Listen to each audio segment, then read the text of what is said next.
Happy Father's Day, everybody. One more announcement. A few weeks ago, I sent out an email just mentioning that this property next door was up for sale. Sherry Yamamoto was been praying faithfully for God to give us that property, which I think is the sweetest thing ever. And then that fence came down, and we're like, oh, this would be awesome. But it was like happening so quick that we're like, there already was offers, and we were like, well, God, if we're supposed to even consider this, we just would pray for more time. And Marcy, the woman selling it next door, said, all those buyers fell through if you guys are still wanting to talk about it. And a number of you have come up to me and said, we'd be interested in that conversation. And so if that is you, you're invited to our house on Thursday night, 7 p.m., to discuss and pray. And we might even go walk over there and take some time to just sort of pray over what God might be doing. So anyway, that's it. It's a reach, but isn't everything in this day and age? So anyway, we'll just see what God's doing. Happy Father's Day. Again, I said it already, but I thought maybe I would just start with a dad joke because it's Father's Day. I know. I don't really know any good jokes, but that's kind of the point, right? You're like, what does a pirate say when he turns 80? I'm 80. Yeah, let that one soak in. It's so good. Right. I mean, our fathers, this is part of the job, right? Fathers are supposed to just sort of, in a way, create a sort of lightness that makes us all groan. When you think about fathering and what really is at the heart of it, I think something that I've mentioned this to you guys before, but something that meant a lot to me and made me think of my own father.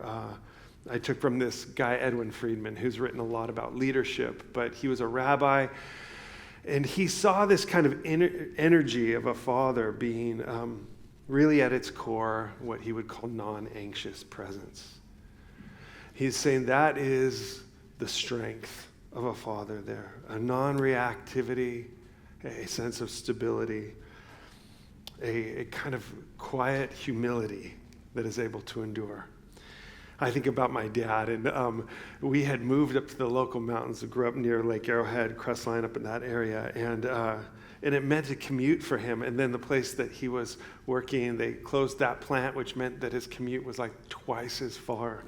And hours my dad would spend in carpools and all of that. And I was thinking, I never once, ever heard him complain about it. I mean, you should hear me when I have to deal with like a little bit of traffic. And I'm like, oh, I'm dying. My dad would never complain. And I think of that like non-anxious presence, that stability. And I think I'm so grateful for that example in my life. And honestly, I know that Mother's Day, Father's Day, there's complexity to that because some of us are in desperate need to be reparented. That often we had childhoods where we weren't supported well or we weren't loved like we should. And to realize a lot of times what we are experiencing in church is a way that God comes in and faithfully reparents us in such a way. And for those of us who are in those roles and stumbling along doing the best we can, the way that God calls us to more and more, shapes us into more of those the kind of hearts that can give in such a way. So that really would be my prayer for this morning as we go into this message, this kind of non-anxious strength that is being exhibited here. I just pray that that spills over into us on this Father's Day. I've been so enjoying going through the book of Philippians, and it's a great book anyways, but Paul, I think, this is some of his very best teaching in the sense that it's so precise, so directed in. And he starts with this prayer that I've been repeating each week because to me it encapsulates his heart as he's writing this letter that is being read to his church. He's going, this is what I want you guys to get, and it comes by way of a prayer. He says these words. He says, I pray this, that your love will keep on growing in knowledge and every kind of discernment, so that you may approve the things that are superior and may be pure and blameless in the day of Christ. This idea that our love grows in knowledge and discernment to know the superior things, that we might be pure and blameless in the day of Christ.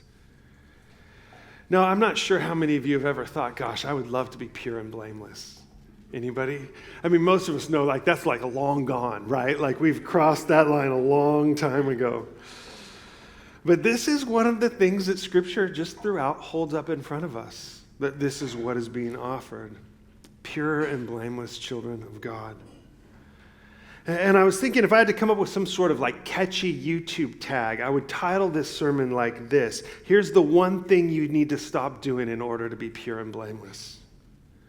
What is the one thing? Well, I'm going to tell you, right? So you click that link, don't you? You click that link and you're like, tell me, what's the one thing? And you're like, why isn't he telling me?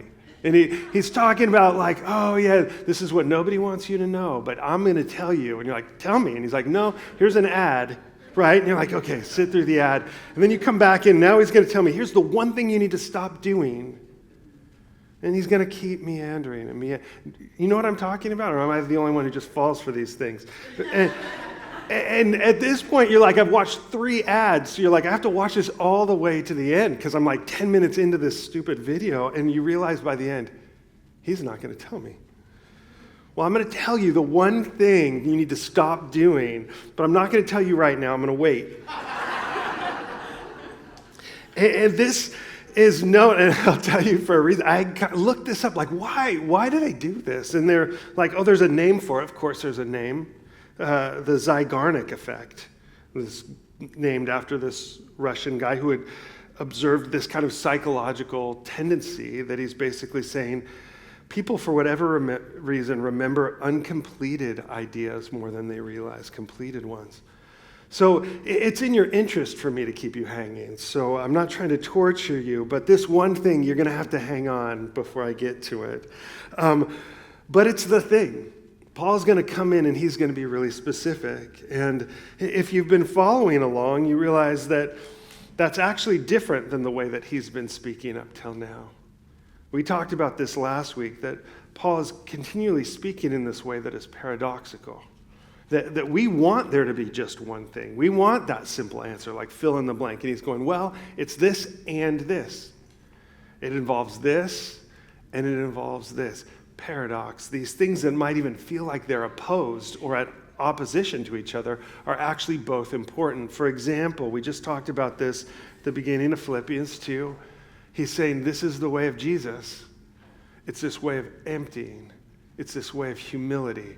It's this way of letting go of ambition and conceit. You need to release all of that so that it will lead you to glory. Glory, like more glory than you can imagine, like shining like a star. And we're like, wait, which one is it? Is it humility or is it glory? Paul's going to say, yes. It's both of these things. In fact, they're intertwined with each other, that these paradoxical truths, they take us to like the limit of our ability to understand, and then they reveal that there's more. This is how revelation works. It breaks through these ceilings of understanding for us to understand, oh my goodness, the truth is bigger than I realize. Last week we talked about this paradox. Who is at work? Is it me or is it God? Is it like my will or is it God's power? And last week Paul said, work out your salvation with fear and trembling. And you're like, got it. It's me.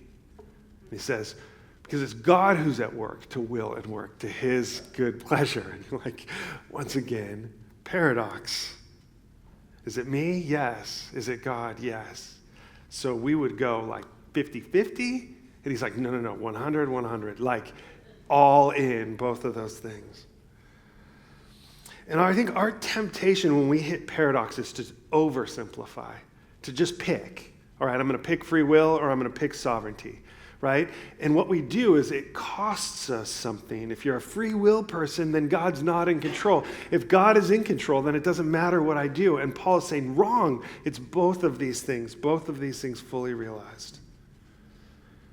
That tendency to pick one or the other. In philosophy, we would refer to this as Procrustean. Now, Procrustes was a Greek bed maker. I've told you this one before. Procrustes would make beds, and he would make them exactly to fit, right? Which is perfect. I mean, being 6'4", I always my feet always hang off the bed. And so I'd be like, oh yeah, I'd love one of his beds. And he'd go, great, Jeff, lay down. And then he'd chop my feet off. perfect, right? This is what Procrustean thinking does. It makes it fit, right? But at a cost. And you're like, oh, that's exact. And you're like, except there are feet on the ground. This idea of what we do with truth, when we pick, it's not, we're going to eliminate the paradox and just make it work. And generally what we do is we lose something vital. So we're constantly being beckoned to think bigger, larger, outside of our box, that we understand that God's truth is bigger than our own. To resist that temptation to oversimplify. And wouldn't it be great if you could just then go, well, okay, so all truth is paradoxical. Except that, interestingly enough, Paul goes, not this one truth. This one is black and white. Isn't that sort of paradoxical? All truth is black and white, or all truth is paradoxical except this, or except this, right? There's always an exception to the rule. But for Paul, he's saying this thing is black. And you need to get rid of it at all costs. This one thing, you need to go after it like it's cancer. That there's no like, it's just a little bit of cancer, right? You're like, no. If that's there, we wipe it out. Why? Because it grows, it contaminates, it spreads. So he's going, get rid of this thing, whatever that one thing is. That thing that I'm waiting to tell you. Okay, and I'll tell you. And as I do, some of you are probably thinking to yourself, oh, I think I probably know what it is. But unsurprisingly, this is one of those things that I'm guessing wouldn't be the first thing to come to mind for you. Get rid of this one thing. You think, well, anger or lust, even like arrogance. Nope. For Paul, he's saying, here's the one thing. Get rid of it at all costs. It's grumbling. How many of you were thinking it was grumbling? No hands. Grumbling. He's going, get rid of it. Don't let those words come out of your mouth. If you do, the result will be a heart that is pure and blameless. So let's look at our passage today, and then we're going to kind of unpack all of this. But Philippians 2, and I'm going to back up into our last week's paradox here in verse 12, but our main passage is going to be 14 through 18. It says this, therefore, my dear friends, Paul is getting to his point here. He says, therefore, my dear friends, just as you have always obeyed, so now, not only in my presence, but even more in my absence, work out your own salvation with fear and trembling. For it is God who is working in you both to will and work according to his good purpose. Do everything without grumbling and arguing, so that you may be blameless and pure, children of God who are faultless in a crooked and perverted generation, among whom you shine like stars in the world. By holding firm to the word of life, then I can boast in the day of Christ that I didn't run or labor for nothing. Even if I am poured out as a drink offering on the sacrificial service of your faith, I am glad and rejoice with all of you. In the same way, you should also be glad and rejoice with me. The word of the Lord.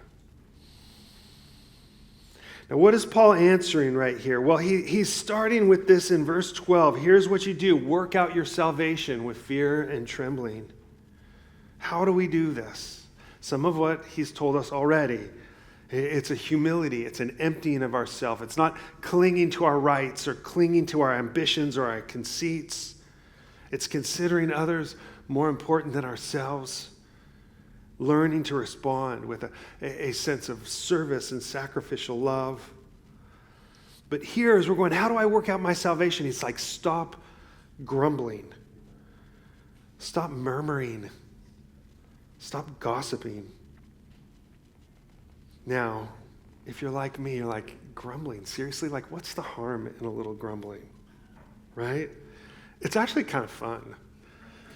Like, you come back and you're like, you know what bugged me today? Oh gosh, this was so annoying, you guys. Right? Whatever that thing is that comes to mind, right? How was your day? Oh my gosh, you're never going to believe what so-and-so did. This is what grumblers do. They spot that thing that just sort of bugged you, right? And we think, oh, it's no big deal. Maybe in some ways it even feels constructive. Like, you know what I noticed? That like this person blew it today. Why did they do that? Or why did they, right? We find that thing that you're like, they shouldn't have done that. That was stupid. Or maybe we find ourselves thinking, I just need to vent something, right? I just need to blow off some steam. So like, I'm just gonna say it, right? Or maybe even we find ourselves connecting by doing it. Have you ever experienced that? Like, it's a way to sort of draw close to somebody to go like, did this bug you? And they're like, oh, yeah, it totally bugged me. And you're like, oh, we both get it, right? That there's a name for. They would call it like common enemy intimacy.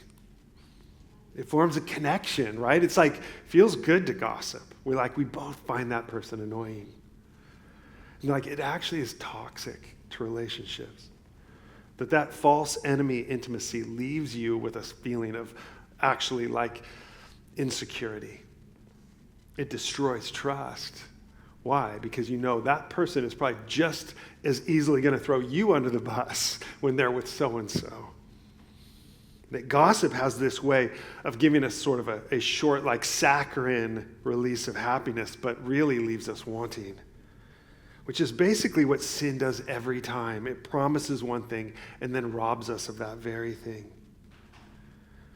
But this way of thinking, even if it's small, it has this way of growing. That there in sort of the dark within our hearts, it expands and grows. And this idea, this grumbling that takes place there, if you were reading along in this, you would already have placed this with an Old Testament story. This would be a common way for the Israelites to write in their sort of poetic way. They'll make mention of certain words, and Paul packs a bunch of these into these 4 verses that we're looking at today.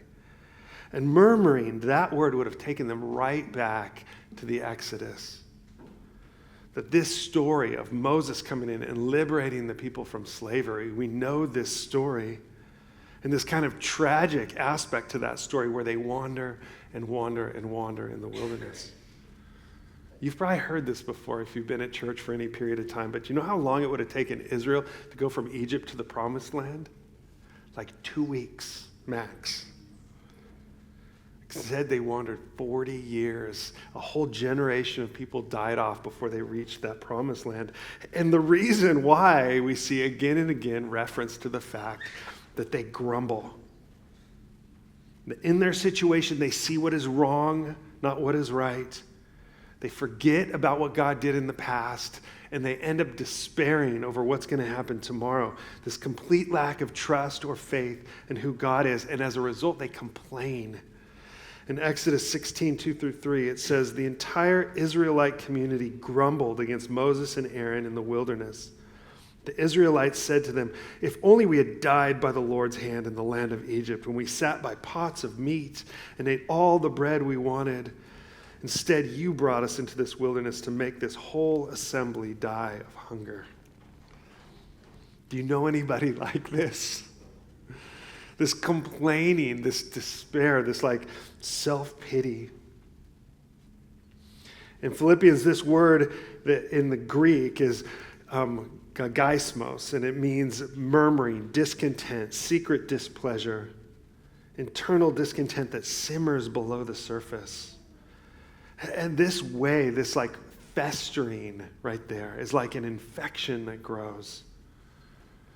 I read this as a definition of grumbling. It says, grumbling is more than just casual complaining. It's a posture of the heart that reveals distrust, ingratitude, and rebellion against God's provision, timing, or leadership. Have you felt that? It happens when we experience discomfort, uncertainty, unmet expectations. I think about this for myself anytime like I get lost. If I feel like I know what I'm doing, then I'm like calm and cool. But the second I get lost, there's this like, this irritability that sets in. Different behaviors that come up, the words that come out of my mouth, the impatience, the state of my heart. That it's revealing something when I grumble. The posture, the lack of trust.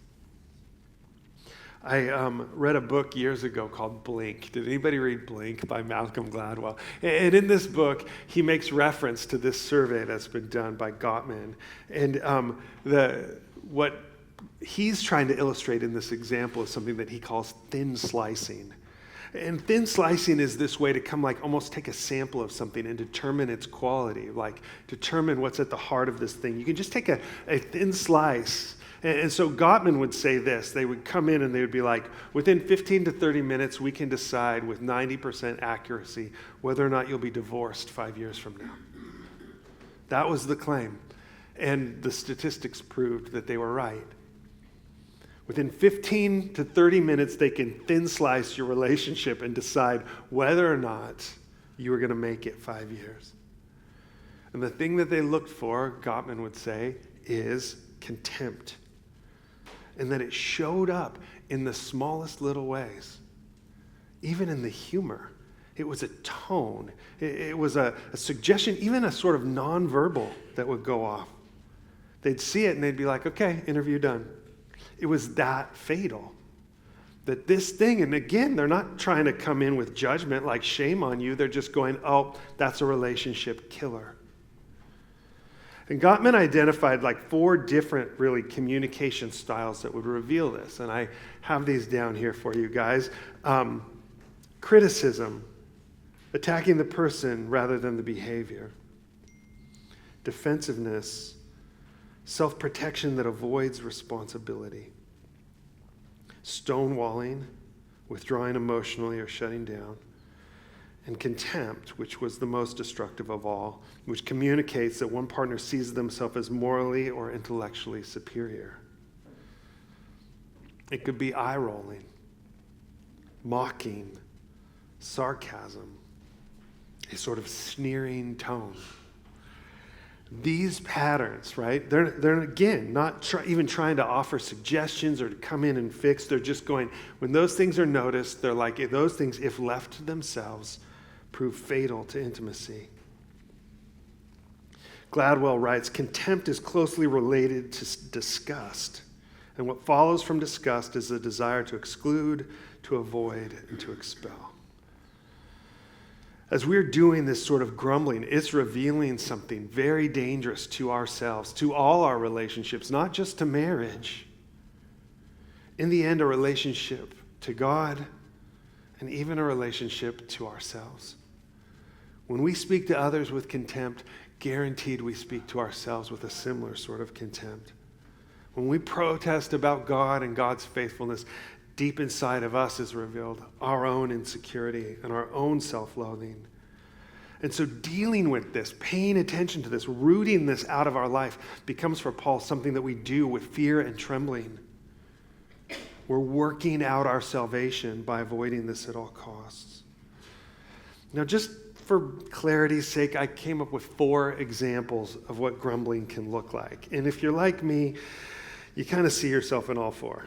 But the first one, the whiner, someone who habitually complains, especially in a sort of high-pitched, self-focused, and repetitive way, often about inconveniences or perceived unfairness. It's not fair. You ever feel that? Like, oh my gosh, this is so not fair.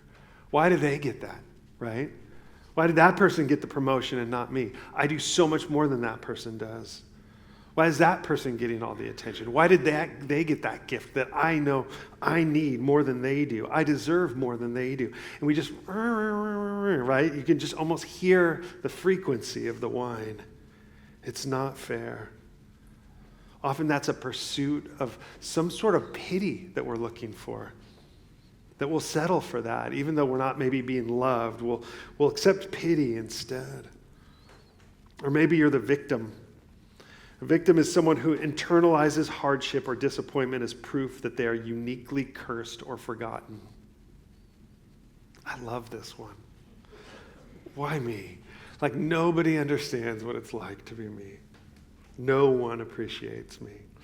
This is where the victim lives, right? It's a way of self-protection, right? I'm the only one who gets it. Or the cynic, Cynic is someone who responds to disappointment or disillusionment by adopting a posture of detachment, skepticism, sarcasm. And it's this way of just protecting ourselves when we feel vulnerable, when we feel like potentially exposed to some sort of frustration or disappointment.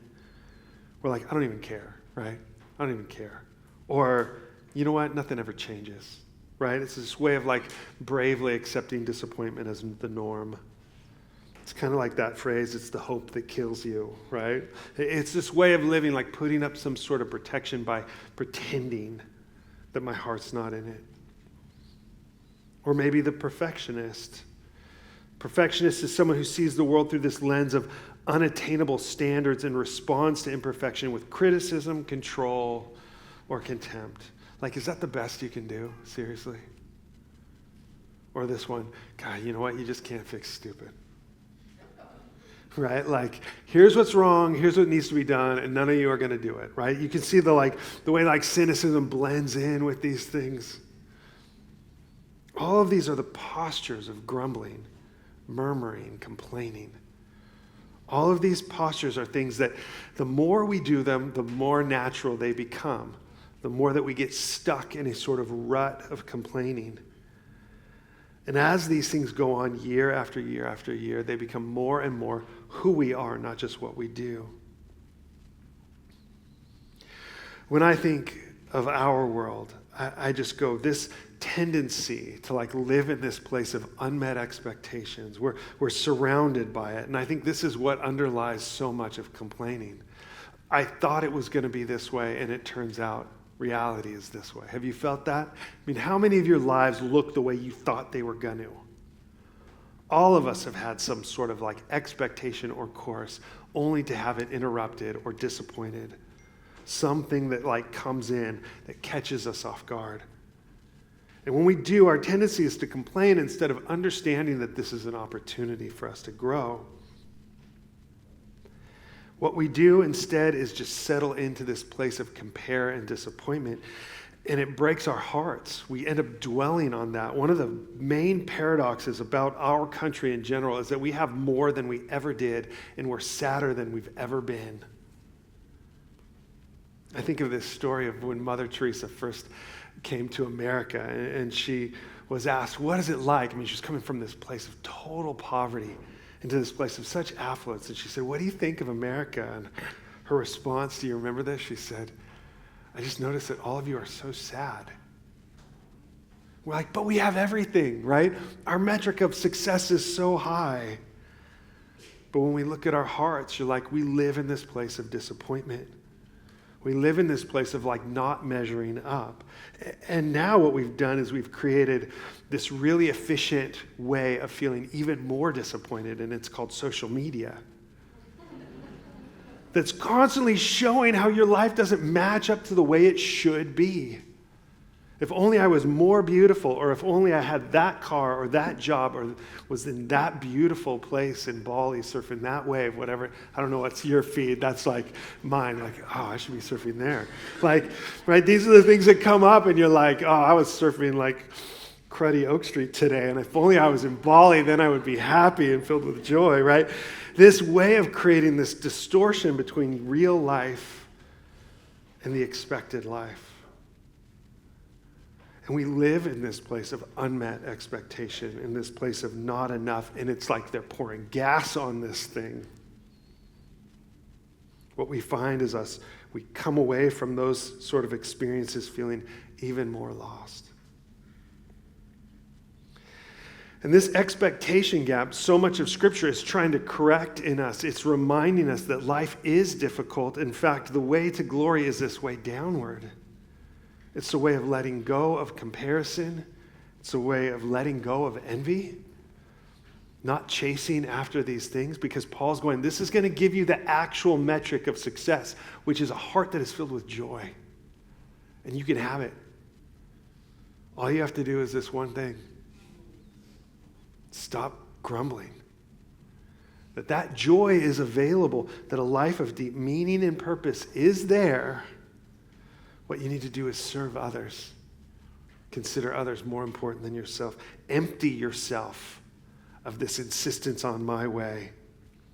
Trust in the fact that God knows the way to abundance. So stop speaking those things out because you're doing damage internally and externally. Our words just like start fires. We think that little thing that we said, not really taking into account the effect. James 3 talks so much about this. It's saying the tongue is a small part of the body and boasts great things. Consider how a small fire sets ablaze a large forest. And the tongue is a fire. The tongue, a world of unrighteousness, is placed upon our members. It stains the whole body, sets the course of life on fire, and is itself set on fire by hell. The truth is, our grumbling does nothing good. That our murmuring, our complaining, our constant negativity is not fixing anything. We live in a world that is broken, and we need to live in a world that desperately needs light to shine, but this is not the way we do it. It just multiplies harm. When we complain and we blame and we point the finger somewhere else, number one, we can't fix those things anyways, right? You can't fix somebody through complaining. You might be able to manipulate for a time. But the gossip, it just does harm. I've heard this story one time, and of course, like every good story, it involves a rabbi. But there was a rabbi, and one of their parishioners came to them and said, "I've been gossiping about you, and I'm so sorry." And the rabbi said, "Oh, that's okay. What I want you to do is take a pillow to the top of a mountain. I want you to just tear open that feather pillow and just let the feathers fly." So they do, and they rip it open. It feels very cathartic. Those feathers go flying everywhere, and they come back, and they're like, "Okay, I did what you did, what you told me to do. Would you forgive me?" And he says, "I will, but first go pick the feathers up, and then I will forgive you." Right? That these little sparks are just burning, right? And we go, "Oh no, it's red." Paul's saying you do so much damage when you do this. Just be careful, little mouth, what you speak. But the truth is, too, and again, what everything is pointing towards in Scripture, I feel like ultimately is about the heart. And he's saying when you do this, you're doing internal harm. You're creating a hardness in your heart. If you were a part of our Great Divorce study, we read through Lewis's Great Divorce, and it's about this bus ride of people that are in hell that are visiting heaven for the day. And they come up and get to experience all this. And each one of them is like defined by a certain sin in their life. And this one woman that gets off is the grumbler. And in this conversation about her, it's referenced that she was a grumbler, but has become a grumble. And Lewis, like he does so well, says, hell begins with a grumbling mood, always complaining, always blaming others. But you're still distinct from it. You may even criticize it in yourself and wish you could stop, but there may come a day when you can no longer. Then there will be no you left to criticize the mood or even to enjoy it, but just the grumble itself going on forever like a machine. This is what happens. This is how our hearts become formed in these patterns through repetition. It's shaping who we are, and that grumbler eventually just becomes a grumble. And here in this, he's saying, if that bothers you, good, because that means you can course correct, that heart is not hard, that God's desire is that we would become what? Pure and blameless children. That God is saying, I want to reverse that process, not just halt it, but reverse it to making you a heart that is soft and humble and gentle, a heart capable of loving the greatest things. When Paul talks about what that heart is like, he uses two words. He says it's patient and it's kind. This is the kind of heart that God wants to form in us. And as it turns out, like this is the kind of heart that lives in this place of joy, that's able to release expectations and just live in that posture of trust. John 16:33, these beautiful words of Jesus, he says, I've told you these things so that in me you may have peace. You will have suffering in this world. Be courageous. I've conquered the world. And this whole book is set in light of an eternal kingdom, a future of yours that extends beyond death, a reality of Jesus making all things new, our hearts being one of those things. That what awaits us is a heart that is pure and soft and gentle. And he does this by lavishing us with grace. And he's saying that grace will bring your heart back to life. It will soften your heart. But what it will do is it will allow that to be what spills out of you. That you become this like receptacle for grace that you then pour out. Paul's going to refer to this as like the completion of his life is being poured out, this vessel being poured out. That so much of our life is spent shaping this vessel, but ultimately in the end, not to be kept for us, but to be emptied, that the joy is found in the hospitality of extending this grace to others. And this defies the way the world works. I love how Simone Weil says, all natural movements are governed by gravity. Like gravity is pulling everything into this place. He talks about a crooked and perverse generation, that the world has pulled into this place of self-absorption, but that grace alone is the exception. Grace pushes against this.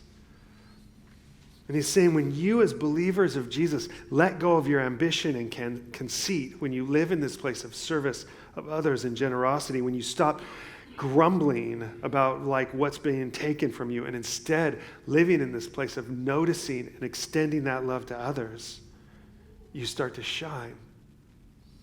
Your heart is enlarged. You become this place of hospitality.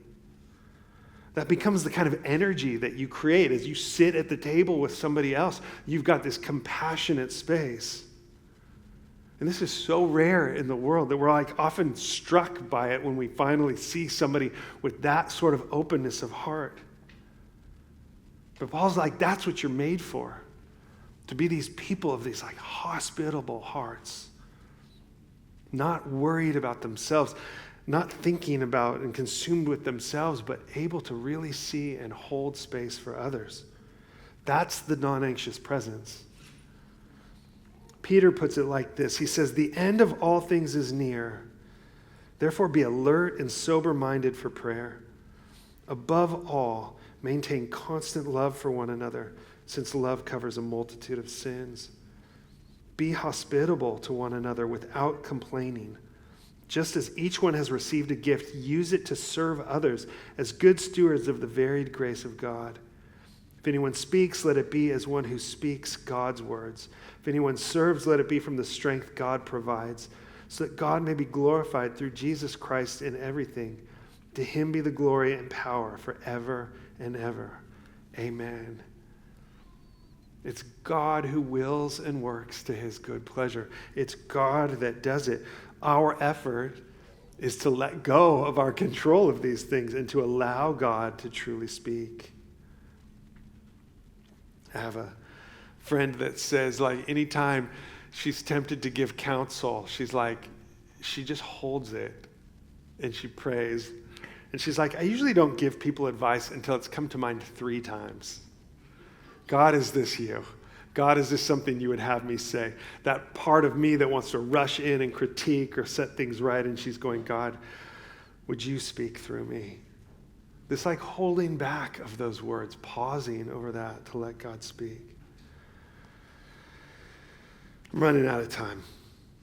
But if we think that like, well, can only be done in a world where everything's set right, let's remind ourselves that Paul's there in prison, chained to a guard 24 hours a day. If we think, well, this must have been a time where the world was under good leadership, it wasn't. It was Nero. And things were about to get really bad for the church in the years to come. But there's Paul going, you know what I do? I just preach to this prisoner chained next to me. And as a result, this whole Praetorian Guard are becoming believers of Christ. He just sees the opportunity to shine. like stars that remind us that the world is so much bigger than we thought it was. That we as Christians can bring truth and love into this world and remind people that there is more and that they're made for more. This kind of light the world is longing for. What's the one thing we must eliminate? According to Paul, it's grumbling. When we do, when we let go of those complaints, when we let go of that mistrust and choose instead to respond with a place of openness and receptivity, what we are met by is a Father who extends grace after grace, lavishes us, fills it up, fills us with joy, not so that we can just sit there and hoard that joy, but so we can give it away. We can be these places of openness and hospitality to the world. Here's my questions for you, and then we're going to take just a minute to respond in worship. But which kind of grumbler are you? Sorry for the bluntness of that question, but I'm just assuming that at least one of those fits. A whiner, a victim, a cynic, a perfectionist. Or like me, are you all four? This week, notice when you grumble, and maybe instead pray a short prayer like, I love this one, the Jesus prayer that just says, Jesus Christ, Son of God, have mercy on me, a sinner. I'm going to skip to the last one just for the sake of time. What kind of light are you meant to shine? To whom in your life can you pour out love upon? Who can you serve? As you create space in your heart by refusing to grumble, allow God to love others through the increased capacity for his grace and love in your life. Amen.